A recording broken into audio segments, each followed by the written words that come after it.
Interview de Eve de l'Atelier Imaginaire. L'Atelier Imaginaire, c'est une box qui a dépassé les 1000 abonnés et qui fait plus de 150 000 € de chiffre d'affaires. Son business model se répartit entre du B2B et du B2C. On va voir tout ça en détail dans cette vidéo. C'est aussi une créatrice qui a monté avec sa sœur quelque chose de magnifique. Vous allez voir leur box, le contenu, c'est tellement beau, c'est tellement bien fait. Moi, j'ai craqué, je me suis abonnée. Restez jusqu'au bout de cette vidéo. Elle va vous partager des conseils précieux pour ceux qui veulent se lancer dans cet univers et pour ceux qui veulent faire des campagnes de crowdfunding. Bonjour Eve, Bonjour. je suis ravie de te recevoir. Moi aussi. Aujourd'hui, Ravie on est d'être là. là pour en savoir plus sur ta box, en savoir plus sur toi et ta vision du marché des box. Pour commencer, est-ce que tu peux un petit peu nous présenter qui tu es? Alors, je suis Eve Nowinski, j'ai 42 ans. En fait, je suis ingénieure de formation. J'ai travaillé longtemps dans un cabinet de conseil. Voilà, au bout de 10 ans, j'ai considéré que j'avais un peu fait le tour et je me suis lancée dans le business des box Ah oui, avec donc ma sœur. Voilà. tu es avec ta sœur? Ouais. On a OK, cofondé d'accord. la boîte ensemble. D'accord, génial. Et justement, qu'est-ce qui vous a donné envie de partir sur ce business model? Alors déjà, le fait le fait qu'on avait envie de travailler ensemble, qui était présent depuis très longtemps, même si on avait des métiers très différents, puisqu'elle, elle est illustratrice et que moi, du coup, j'étais plutôt dans le milieu bancaire. Et en fait, c'était au tout début des box, en 2013, on va dire. Je trouvais le modèle intéressant, le fait de découvrir quelque chose de nouveau chaque mois, qui changeait un peu du magazine papier. Et en fait, on s'est retrouvés autour de cette idée et on s'est dit, bah pourquoi pas. Sur le secteur de l'enfance, parce qu'on était toutes les deux jeunes mamans, donc on s'est dit, bah allons-y. OK, donc ça répond à ma prochaine question. Donc toi, tu es lancée depuis 2013? Non, en fait, une fois que tu as l'idée, ça met un peu plus de temps D'accord. à se développer. Non, on a commencé à réfléchir, oui, en 2013. Après, on avait toutes les deux des contraintes de boulot. Enfin, il faut monter quelque chose de solide, hein. On s'est pas engagé comme ça du jour au lendemain. Et on s'est lancé tout début 2016 via un financement participatif sur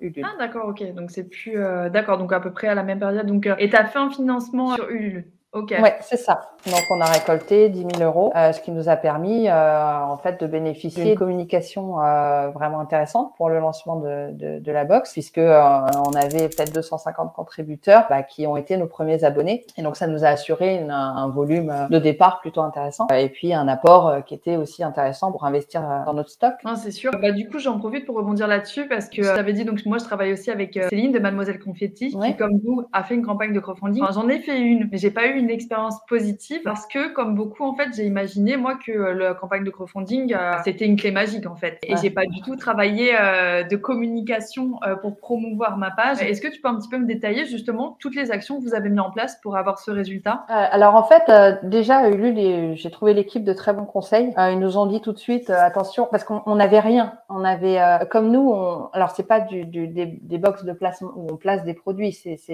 tout le contenu est entièrement créé. À l'époque, quand on a lancé la campagne, on n'avait vraiment rien à présenter. On n'avait même pas de prototype, rien. Donc toute la campagne, elle a été basée un peu sur nous, notre parcours, les illustrations de France, ma sœur qui est donc mon associée. Et Ulule, ils nous ont fait retravailler nos contreparties, par exemple. Ils nous ont dit attention, ça c'est pas suffisant, vous en donnez pas assez. Et puis après, on a créé un compte Insta, un compte Facebook, un compte Twitter, et on a animé, on envoyait 2 newsletters par semaine. On a vraiment beaucoup travaillé notre premier cercle, c'est ce qu'ils t'apprennent, hein. Ils disent les premiers qui vont vous donner, c'est votre premier cercle, les amis, la famille. Donc on les a énormément travaillés. Et en gros, l'idée c'est, il vaut mieux privilégier d'ailleurs des campagnes un peu courtes, 30, 45 jours, pas plus, parce que sinon ça s'essouffle en fait, hein. Sauf si tu veux, j'ai pas ramassé 100 000 €, mais c'est pas notre cas. Et là en fait ils disent, la Love Money doit te permettre d'atteindre le premier tiers de ta campagne. Donc effectivement, une fois qu'on a dépassé les 3500, avec ça, ça commence à avancer tout seul. Et là, c'est maintenant qu'il va falloir capter des gens qui te connaissent pas du tout. Donc nous, on a bénéficié, on a envoyé aussi un communiqué de presse à beaucoup de magazines digitaux. Donc on a été relayé par la newsletter d'Ulule, on a été relayé par Topito, et qui travaille avec Ulule là-dessus. Et ça a été, ça nous a permis de faire un bond en avant, parce que. Mais effectivement, le conseil que je peux donner, c'est tu ne lâches pas la pression pendant 45 jours. Tu passes ton temps à en parler à tout le monde. Même tu te dis, je dois les saouler, ils doivent plus en pouvoir. Mais il faut que tu captes tout le monde. Et tant pis, il faut que tout le monde donne. En tout cas, dans tes amis, ta famille, faut pas faire les radins, donner 10 euros, tu vois. Et après, oui, il faut… Alors, c'est sûr que si on n'avait pas bénéficié du relais de Ulule et Topito, ça aurait été plus compliqué. Mais voilà, on a avancé un peu par bond. Et je t'avoue qu'à la fin, on devait être à 9 995 euros. J'ai rallongé moi-même les 10 euros, enfin, tu vois, 5-10 euros pour atteindre le palier. Ça n'aurait pas eu de sens que je rajoute 2000 euros, mais voilà, on y était presque. J'ai préféré sécuriser. Et puis finalement, il y a d'autres gens qui ont rajouté.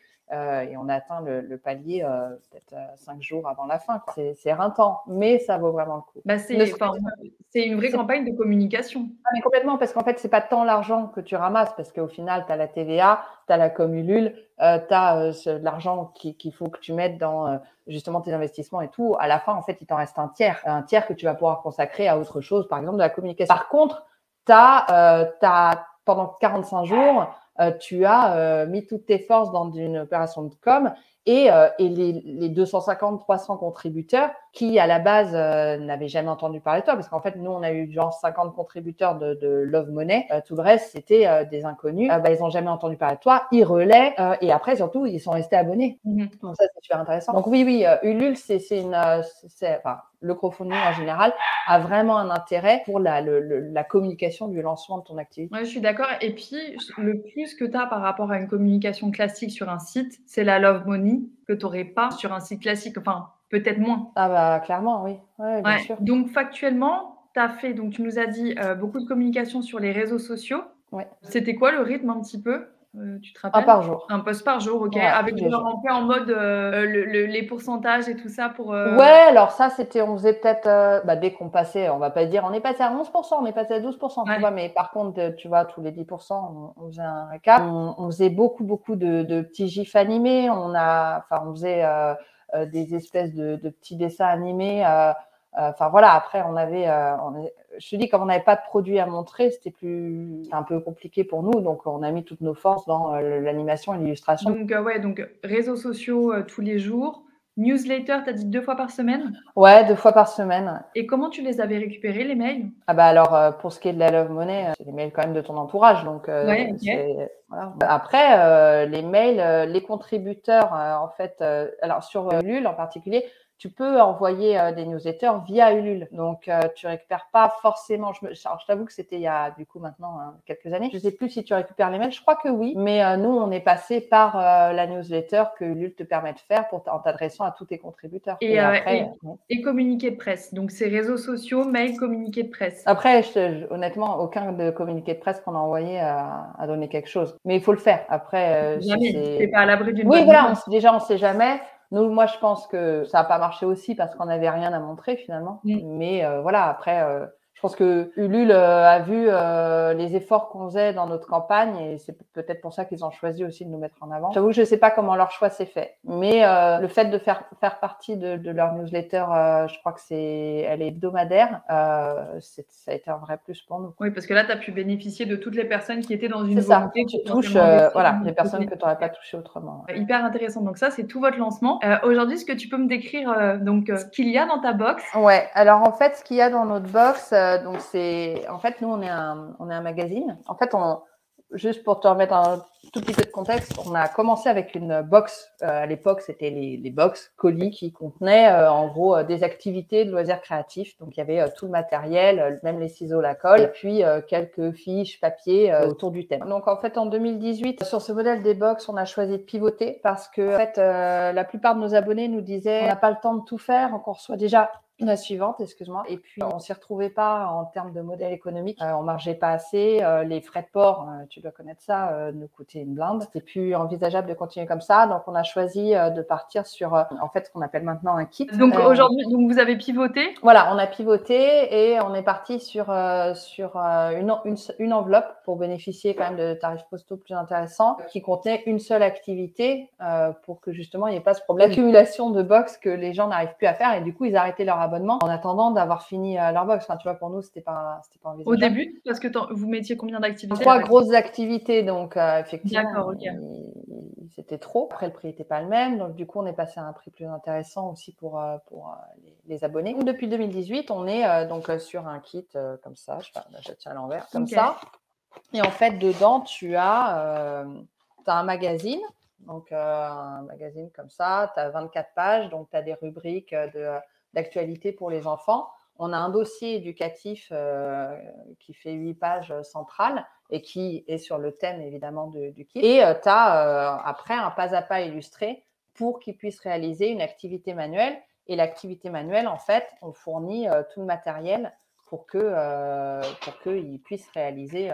Là, dans celui-là, ils font.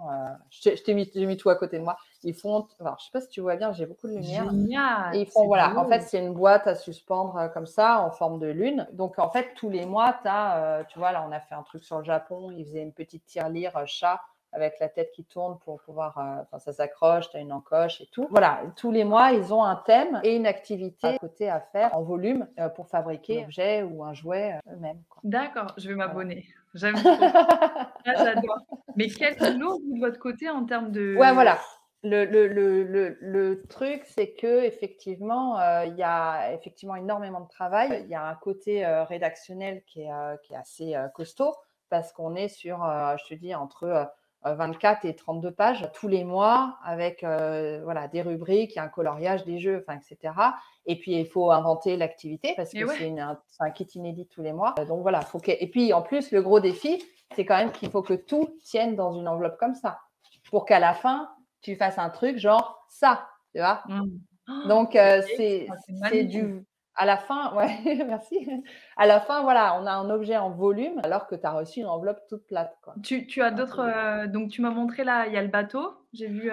Ouais, il y a le bateau de Peter Pan. En fait, l'idée, c'est que tous les mois, en plus, on aime bien se rajouter. Donc, par exemple, pour Noël, en fait, ils ont fabriqué une chaussette de Noël.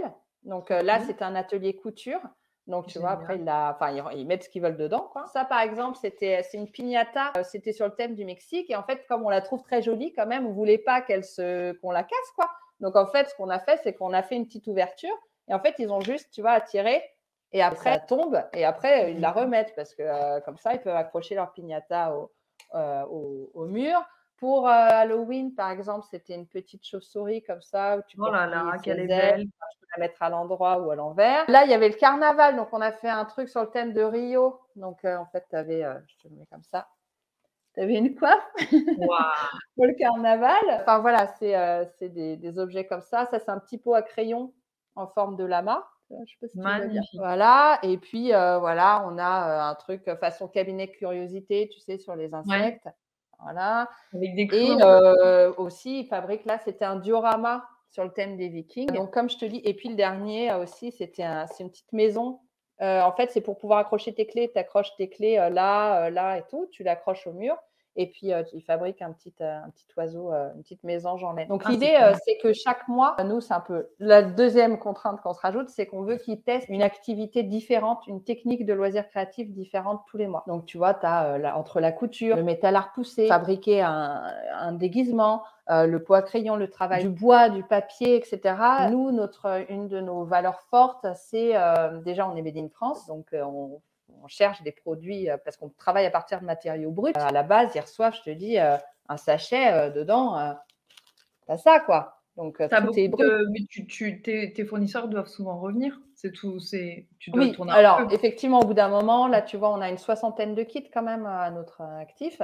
On parvient maintenant, on mutualise, on sait de quoi on va se resservir pour faire appel aux mêmes fournisseurs, mais tu as un gros travail de sourcing quand même tous les mois. Et voilà, et l'autre contrainte qu'on a, c'est pas une contrainte pour nous, c'est une valeur à laquelle on veut répondre, c'est qu'on limite vraiment l'utilisation du plastique. Juste, il n'y en a pas. Donc, on préfère partir sur des matières qui sont biodégradables. Par exemple, si là, je te prends l'exemple de la chauve-souris, ça, c'est un ballon. Mais en fait, il est en fécule de maïs ou je sais pas quoi. Donc, si tu veux, si tu le jettes, c'est pas grave, il est biodégradable. Quand on prend toutes nos matières, soit elles sont faites pour tenir dans le temps, parce que l'idée, c'est que les enfants, ils fabriquent un objet qu'ils gardent. On veut pas, nous, fabriquer un truc qui s'assemble et puis après, on met à la poubelle parce que c'est moche ou que de toute façon, c'est trop fragile. On veut un objet je te montrais le bateau de Peter Pan. Ça, c'est un mobile que tu accroches à ton plafond et qui reste, quoi. Il est en papier, en bois, en carton, et pourtant, il a beau être en papier, en bois et en carton, voilà, ça reste un bel objet, quoi. Donc, voilà. Il est magnifique. Ouais, donc les pochettes que j'ai vues, c'est des. Mais j'avais regardé ça aussi pour Box Elsie parce que j'avais la même volonté. Et d'ailleurs, donc bravo parce que je sais que c'est hyper dur. Ouais, c'est dur. Ouais, donc les pochettes que j'ai vues là, qui ressemblent à du plastique, c'est des. Alors ça, tu as raison. Non, tu fais bien de le dire. Ça, c'est le seul, et ça, c'est un peu notre problème. C'est le seul élément plastique qu'on a. En fait, au début, on était sur du papier de riz. En fait, on travaille avec un ESAT qui conditionne nos kits et qui bosse super bien. Mais le problème qu'ils avaient avec le papier de riz, c'est que quand ils contrôlent, parce qu'ils contrôlent tout pour qu'on n'oublie rien, et en fait, c'était pas transparent. Et donc, à la fin, en fait, ils n'avaient pas la visibilité sur le contenu des sachets pour vérifier que tout était présent. D'accord. Et donc, on a cherché des matières qui pouvaient aller pour qu'ils puissent faire ces contrôles plus facilement. Et pour l'instant, on n'a pas trouvé. Donc ça, c'est le seul point négatif. Notre volonté d'être sans plastique du tout. D'accord, ok. Donc là, j'ai regardé les abonnements. Tu as plusieurs formules. Donc, il y a la formule abonnement donc, mensuel à 10,90 plus 1 euro de frais de port. Ensuite, je m'engage sur 3 mois, 34 euros, 6 mois, 66 et ensuite 1 an, 128 euros. Franchement, c'est donné. Hein. Je trouve ça très intéressant pour un parent. Oui, bah, on espère aussi. Oui, pour nous, c'est intéressant. Enfin, c'est le prix juste dans le sens où on n'irait pas en dessous. Bah, quand tu vois combien ça coûte un magazine, par exemple, que tu vas à Relais H ou autre, enfin, tu vois, les petits magazines vont coûter rapidement 4 euros. Il n'y a pas autant de choses. Enfin, c'est.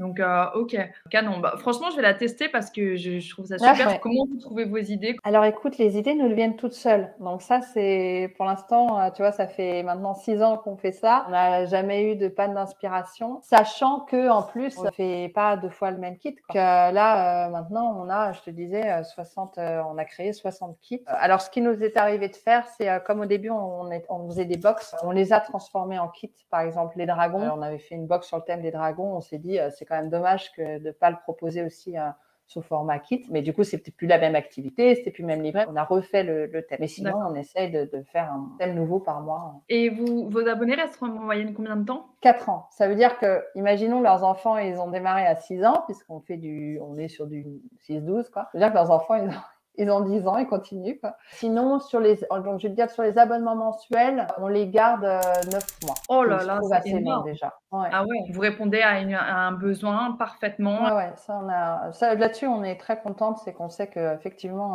voilà, les abonnements mensuels, c'est une bonne période. Hein. Et puis, je te dis, sur ceux-là, enfin, c'est peut-être eux qui augmentent la moyenne, mais on en a qui sont là entre, voilà, les plus vieux sont là depuis 4 ans.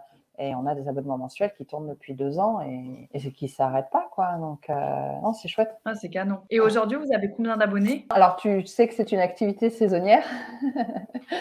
C'est-à-dire qu'on n'a pas, évidemment, pas les abonnés, le même nombre d'abonnés tous les mois. Ouais. On a un creux souvent en été. On a en début d'année, on a en général entre 1200 et 1300 abonnés. D'accord, ok. Oui, effectivement, il y a toujours un pic pendant les fêtes de Noël. Ouais, voilà, c'est ça. Donc, on commence l'année comme ça. Après, c'est évident, ça diminue jusqu'à l'été puisque les gens, en général… Déjà, tu as tous les abonnements qui ont été offerts à Noël, en novembre-décembre, qui font que tu démarres l'année avec effectivement un gros nombre d'abonnés. Ensuite, tu commences à baisser doucement. Juillet, août, c'est pas, enfin même juin, juillet, c'est pas les meilleurs mois. Et en fait, en août, ça redémarre beaucoup parce qu'on est un produit qui est très offert pour la rentrée. Il y a beaucoup de gens qui offrent un cadeau de rentrée à leurs enfants, un nouvel abonnement à un magazine, etc. Et souvent, oui, septembre permet d'aborder la fin de l'année, voilà, en croissance à nouveau. Ok.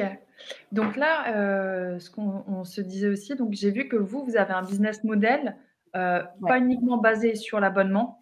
Pas uniquement basé sur vos abonnés. Est-ce que tu peux m'en dire plus? En fait, l'idée de départ, c'était que comme je l'ai dit, on crée tout. Je voulais pas, moi, quand un kit a été envoyé à nos abonnés, il soit enfin relégué aux oubliettes. Enfin, tu vois, ça me paraissait pas du tout concevable. En plus, évidemment, comme on crée tout, on a besoin de produire en un peu plus grande quantité pour pouvoir bénéficier des effets de volume. Donc, ce qu'on a fait dès le départ, c'est que chaque kit qui a été envoyé à nos abonnés se retrouve sur notre e-shop et peut être acheté à l'unité. Donc ça, c'est ce qu'on a fait dans un premier temps, avec un succès parfait pour nous. Ça nous permet de faire tourner notre catalogue. Quand il y en a plus, il y en a plus, etc. Et en cette base, on a pris les kits qui marchaient le plus sur notre e-shop et on leur a fabriqué un packaging dédié. C'est-à-dire qu'ils sont plus dans l'enveloppe que je t'ai montrée. D'accord. Après, ils ont un pack qui est dédié. Donc ça, par exemple, c'est pour Peter Pan, donc le bateau que je t'ai montré tout à l'heure. Donc, tu as un pack comme ça qui fait quasiment la même taille que l'enveloppe. Donc, c'est un produit qui est fin, qui s'envoie quand même par la poste. Et sinon, voilà, donc chacun de ces kits a un pack qui est dédié. Donc, évidemment, on choisit les meilleurs parce que ça coûte cher, un pack. Hein. Donc, tu le fais minimum en 2000 exemplaires. Et après, nous, ce qu'on a fait, c'est qu'on est parti pour être distribué en retail, quoi. Donc, aujourd'hui, on a environ 600 boutiques des concept stores, des boutiques de jouets, des librairies, même des centres culturels clairs qui vendent nos kits chez eux, quoi. Et ce démarchage-là, toutes les deux, comment vous l'avez fait? Qui l'a fait? Comment Tu peux pas le faire toute seule, c'est pas possible. Donc OK. nous, on a engagé des agents Ah commerciaux. OK, ouais. Oui, honnêtement, c'est trop chronophage. Tu as besoin de te concentrer sur ton activité. Tu peux pas tout faire, quoi. On n'a pas assez de bras. Après, si tu es 10, tant mieux. Hein. Mais non, on n'avait pas assez de bras. Donc, on a engagé des agents. Et à côté de ça, on s'est inscrite sur des plateformes qui mettent en relation des marques et des boutiques. Encore Store. Voilà, par exemple. Ouais, exactement. T'en as d'autres à citer, par exemple, en exemple? Faire et Encore Store. Ouais, c'est ça. À l'époque, il y en avait une autre qui a fermé depuis. Mais voilà, et du coup, évidemment, il faut être prêt à payer une com. Enfin, tu vois, il faut avoir, à la base, je pense qu'il faut vraiment bien avoir défini le prix de ton produit parce que quand tu vends via le biais de ces plateformes-là, voilà, ça fait un peu mal. Hein, mais c'est le jeu, après, ils distribuent ton… Ouais, c'est un effet de volume. Voilà. Et donc, à l'intérieur, vous mettez un petit truc pour pousser vers vos abonnements? Non. En fait, on met notre URL, nos réseaux sociaux, mais non, quand on vend en boutique, c'est pas… Enfin, pour ma part, je trouve pas ça très honnête vis-à-vis des boutiques de dire vous savez, vous pouvez aussi trouver la même chose sur notre site. Okay. Donc, on le fait pas. OK. Donc, comment ça se répartit le chiffre d'affaires, votre activité entre les abonnements et le B2B? 50-50. Ah, 50-50 quand même. D'accord, OK. Vous avez un peu travaillé les CE? Ouais, très compliqué à atteindre. Hein. Très dur. Okay. Ouais, très difficile d'y rentrer. Quand on en a atteint, c'était par mon ancien boulot. Mais non, ils sont durs. Au lancement, vous avez commencé donc avec 250 personnes qui vous ont soutenu. Sur le truc, vous en avez converti combien en abonnés? Alors, 250 contributeurs, ça voulait pas forcément dire 250 abonnés, évidemment. Ça faisait pas beaucoup, en fait. Hein. Je pense que le tiers est resté. Ouais, on en a quelques-uns qui sont même restés 1 an, tu vois. D'autres qui se sont réabonnés. Après, oui, je pense qu'on a fait… ils sont restés entre 3 et 6 mois. La plupart, mais ça devait représenter un tiers, je pense. Et après, combien de temps vous avez mis à grimper jusqu'au 1000? La période Covid nous a été extrêmement bénéfique, évidemment. Tu te retrouves à la maison avec des enfants occupés. Tu es bien content d'avoir un kit. Je pense qu'on a pivoté en 2018. Avant ça, on était à 250 abonnés. Hein. C'était tout. Quand on est 2018, on a dû déjà 2019, on a fait un bond en avant avec cette nouvelle formule. Et en fait, quand le Covid est arrivé, c'est là qu'on a passé ce palier. Bah oui. Bah, en tout cas, je trouve que ce qui est aussi une des clés de votre réussite aujourd'hui, c'est d'avoir été attentive aux besoins de votre cible. Ouais, c'était… alors, après, tu as déjà un petit indice dans le fait que on te dit… moi, je posais la question tout le temps. Bon, c'est quelqu'un qui se désabonne, je lui demande pourquoi.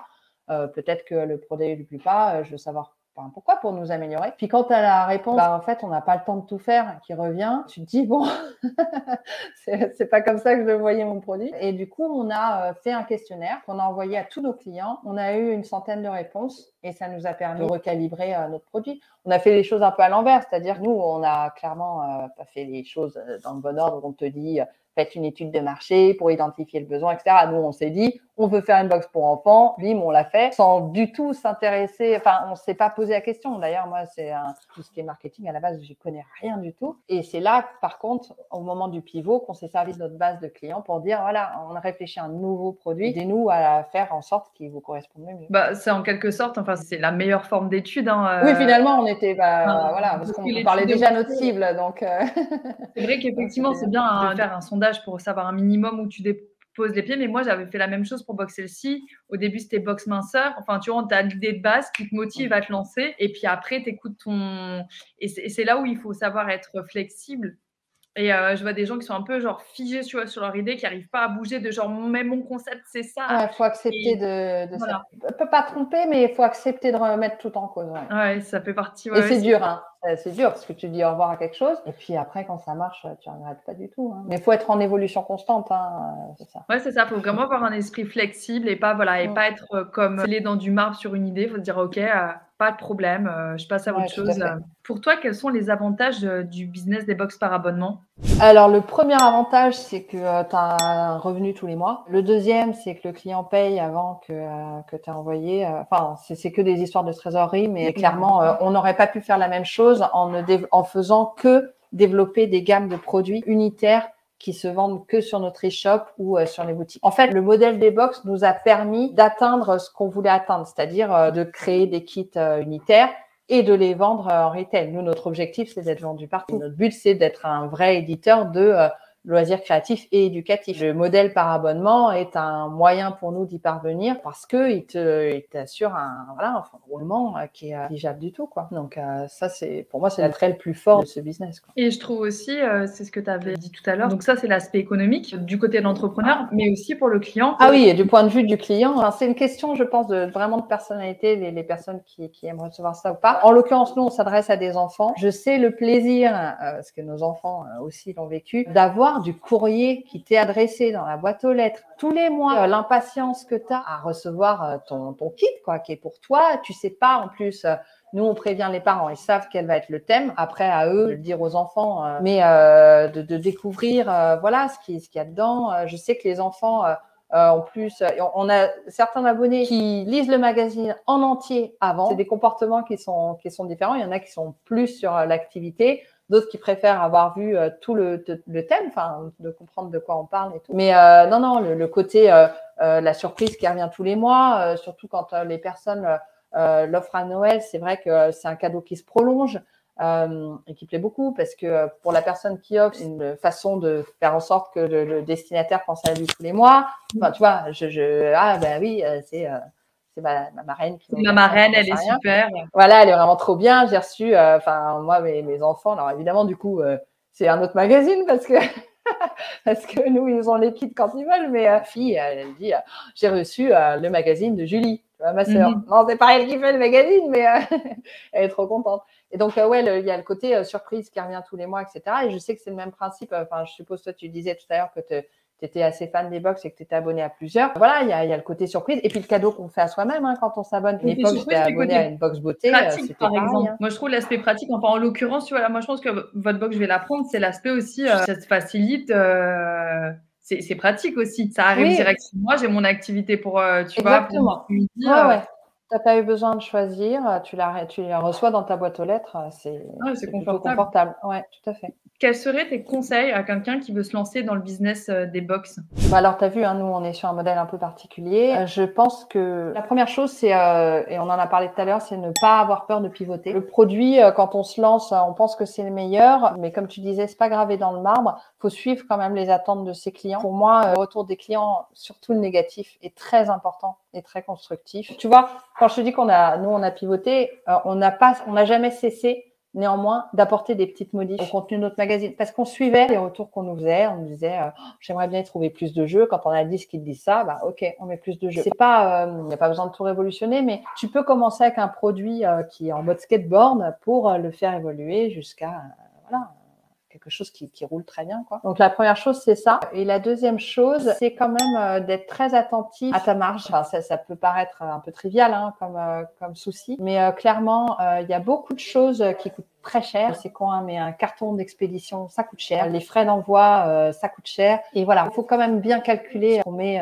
dans sa box, combien ça coûte et combien tu vas gagner. C'est très trivial, mais nous, au début, on n'a pas fait ce calcul-là. Je trouve ça hyper central. Moi, c'est le deuxième module de la formation pour justement partir sur une idée rentable. Parce qu'en fait, lorsqu'on se lance, on n'a pas idée de la marge nécessaire pour pouvoir communiquer et on a une envie généreuse de donner des choses. Il y a des choses, c'est pas faisable. Ouais, exactement. Et on va rajouter un petit carton de trucs, un machin, etc. Au bout d'un moment, c'est pas possible. Non, faut calculer correctement ses prix et ses coûts et pas s'oublier dans l'équation, tu vois. Quand on est tout seul, qu'on démarre, on dit, ça m'a pas coûté cher, j'ai mis ça, Bah ouais, mais toi, tu as ton boulot, en fait, il compte dedans. Le temps que tu y as passé, que tu n'as pas consacré à ta com, que tu n'as pas consacré à, j'en sais rien, à plein d'autres sujets de ta propre entreprise. En fait, tu ne te salaries peut-être pas au départ, moi, en tout cas, c'était mon cas. Donc, je me disais, on marche bien, Bah non, pas du tout, tu marches pas bien du tout. On a commencé, on devait faire 30% de marge. C'est pas possible, quoi. Tu vis pas très longtemps, hein, comme ça. Donc, c'est pour ça qu'on a pivoté et tout. Mais c'est faire attention, oui, c'est trivial, mais aux aspects économiques du sujet avant de se lancer, quoi. Ouais, je te rejoins totalement. Et d'ailleurs, au début, j'ai fait un plan de trésorerie pour avoir une vision sur 12 mois et je pousse les élèves à penser à se salarier. Genre, au moins, on pense à quelque chose, pas de salarié nécessairement, parce que tu peux être auto-entrepreneur, mais à te verser quelque chose au bout du 6e mois. Si tu conceptualises pas cette truc-là, même si tu as le pôle emploi ou autre, même si tu ne le prends pas, c'est important de faire un business plan qui prend ça en compte. Ah oui, et puis ton modèle est biaisé du coup. Ça te fout tout en l'air le jour où tu as besoin de te salarier pour de vrai, quoi. Est-ce que tu as également des conseils en termes de communication à partager pour le lancement Pour le lancement, l'intérêt de la campagne de crowdfunding, ça je le recommande à tout le monde. C'est un exercice qui est très formateur, qu'il marche ou qui marche pas, hein, d'ailleurs. C'est très formateur. Et en plus, ça te permet justement de démarrer. Tu vois, nous on a fait une page Facebook. Au début de la campagne Ulule. À la fin, on avait 500 abonnés à la page Facebook. On a fait la même chose sur Insta et tout. Insta, ça a été un peu plus compliqué. Après, il faut choisir son meilleur canal. Pour moi, les réseaux sociaux, faut vendre dessus. Nous, aujourd'hui, notre meilleur canal de vente, c'est Instagram et Pinterest. Parce qu'on a un produit très visuel. Je te parle de vendre sans pub. Hein. D'accord. Je te parle pas… on fait de la pub sur Facebook. De toute façon, il faut le faire. Mais on vend en termes de conversion qui t'a rien coûté. Insta et Pinterest sont nos meilleurs canaux de vente. Effectivement, on a plus de monde sur Facebook, mais tout le monde, hein, honnêtement, ça j'ai remarqué, on a toujours beaucoup plus de monde sur Facebook que sur les autres canaux, mais c'est une population qui est vachement moins engagée. De toute façon, Facebook, maintenant, c'est pas très bien fait. Tu regardes ton fil, il y a trop de pubs, quoi. En fait, t'es pollué et tu la repères, donc en fait, tes messages se noient. Donc, en fait, il n'y a pas beaucoup d'engagement. Les gens sur Facebook, ouais, non, c'est pas terrible. Mais par contre, sur Insta, c'est vachement plus libre. En plus, maintenant, on a des formats super. Je veux dire, que ce soit en story, les réels. On peut faire vraiment plein de choses sur Insta et communiquer bien, quoi. Pareil, j'ai appris sur le tas. Je suis des formations des gens qui connaissent l'algorithme bien mieux que moi. Faire se peut, on apprend petit à petit et on n'a pas fini d'apprendre à s'en servir, quoi. C'est clairement un canal qui marche. Et je pense qu'il faut se poser la question, quel canal je vendrais le mieux. Ouais, je te rejoins. Moi, je pousse les élèves à pas être partout et à être bon plutôt à un endroit que se démultiplier. Ce que tu indiques, c'est intéressant parce que j'ai quelques élèves, notamment qui doivent s'adresser aux enfants ou qui ont des choses visuelles, enfin s'adresser aux parents plutôt, et qui s'interrogent sur Pinterest. Et donc, toi, tu trouves que c'est un réseau intéressant? Ouais, carrément. Okay. Qui est assez récent dans le sens où, en termes de conversion. Avant, Pinterest, c'était juste un tableau, tu épinglais tes idées. Maintenant, tu peux faire beaucoup de choses avec Pinterest. Ouais, puis il semblerait que l'audience soit beaucoup plus enclin à faire des achats. Donc, en organique, toi, Pinterest, ou tu fais de l'ADS? Que de l'organique. D'accord, ok.